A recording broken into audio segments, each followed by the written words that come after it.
ನಮಸ್ಕಾರ ಸ್ನೇಹಿತರೆ. 1943 ಎರಡನೇ ವಿಶ್ವ ಯುದ್ಧ ಭಾರಿ ಮಟ್ಟಕ್ಕೆ ನಡೆಯುತ್ತಿತ್ತು. ಆ ಸಮಯದಲ್ಲಿ ಒಂದು ಸತ್ತ ವ್ಯಕ್ತಿ ಸಾವಿರಾರು ಸೈನಿಕರ ಜೀವ ಉಳಿಸಲು ಕಾರಣವಾಗುತ್ತಾನೆ ಎಂದರೆ ನಂಬುತ್ತೀರಾ? ಹೌದು, ಇದೇ ಆಪರೇಷನ್ ಮೀನ್ಸ್ ಮೀಟ್. ಬ್ರಿಟಿಷ್ ಗುಪ್ತಚರ ಇಲಾಖೆ ಒಂದು ವಿಚಿತ್ರ ಪ್ಲಾನ್ ಮಾಡಿತ್ತು. ಅವರಿಗೆ ಜರ್ಮನಿಯನ್ನು ಮೋಸಗೊಳಿಸಬೇಕಿತ್ತು. ಯಾಕಂದರೆ ಮೈತ್ರಿ ರಾಷ್ಟ್ರಗಳು ಸಿಸಿಲಿ ಮೇಲೆ ದಾಳಿ ಮಾಡಲು ತಯಾರಾಗಿದ್ದವು. ಆದರೆ ಜರ್ಮನಿಗೆ ಅದೇ ಗೊತ್ತಾದರೆ ದಾಳಿ ಸಂಪೂರ್ಣ ವಿಫಲವಾಗುತ್ತಿತ್ತು. ಆಗ ಬ್ರಿಟಿಷರು ಒಂದು ಶವವನ್ನು ತೆಗೆದುಕೊಂಡು ಅದಕ್ಕೆ ರಾಯಲ್ ಮರೀನ್ಸ್ ಅಧಿಕಾರಿ ಮೇಜರ್ ವಿಲಿಯಮ್ಸ್ ಮಾರ್ಟಿನ್ ಅನ್ನೋ ನಕಲಿ ಗುರುತು ಸೃಷ್ಟಿ ಮಾಡಿದರು. ಅವನ ಜೇಬಿನಲ್ಲಿ ಪ್ರೇಮ ಪತ್ರಗಳು, ಬ್ಯಾಂಕ್ ರಸೀದಿಗಳು, ಕುಟುಂಬದ ಫೋಟೋಗಳು ಮತ್ತು ಅತ್ಯಂತ ಮುಖ್ಯವಾದ ರಹಸ್ಯ ಸೇನಾ ದಾಖಲೆಗಳನ್ನು ಇಟ್ಟರು.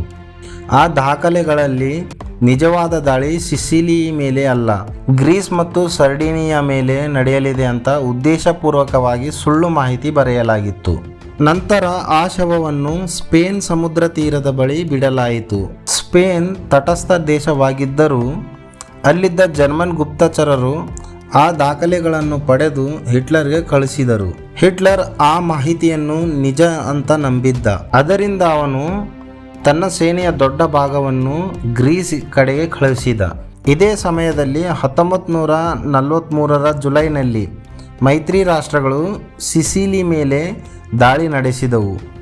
ಜರ್ಮನಿಯ ರಕ್ಷಣಾ ಪಡೆ ದುರ್ಬಲವಾಗಿದ್ದರಿಂದ ದಾಳಿ ಯಶಸ್ವಿಯಾಯಿತು.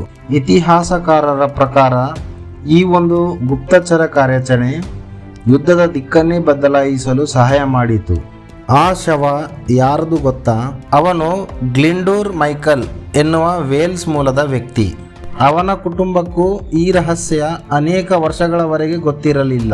ಇಂದು ಆಪರೇಷನ್ ಮಿನ್ಸ್ ಮೀಟ್ ಅನ್ನು ಇತಿಹಾಸದಲ್ಲೇ ಅತ್ಯಂತ ಯಶಸ್ವಿಯಾದ ಸೇನಾ ಮೋಸದ ಕಾರ್ಯಾಚರಣೆಗಳಲ್ಲಿ ಒಂದಾಗಿ ಪರಿಗಣಿಸಲಾಗುತ್ತದೆ. ಒಂದು ಶವ, ಒಂದು ನಕಲಿ ಗುರುತು ಮತ್ತು ಒಂದು ಸುಳ್ಳು ಪತ್ರ ಸಾವಿರಾರು ಸೈನಿಕರ ಭವಿಷ್ಯವನ್ನೇ ಬದಲಿಸಿತು. ಇತಿಹಾಸದಲ್ಲಿ ಕೆಲವೊಮ್ಮೆ ಗುಂಡುಗಳಿಗಿಂತ ಬುದ್ಧಿವಂತಿಕೆಯೇ ದೊಡ್ಡ ಆಯುಧವಾಗಿರುತ್ತದೆ. ಧನ್ಯವಾದಗಳು ಸ್ನೇಹಿತರೆ. ವಿಡಿಯೋ ಇಷ್ಟವಾದರೆ ಲೈಕ್ ಮಾಡಿ, ಸಬ್ಸ್ಕ್ರೈಬ್ ಮಾಡಿ.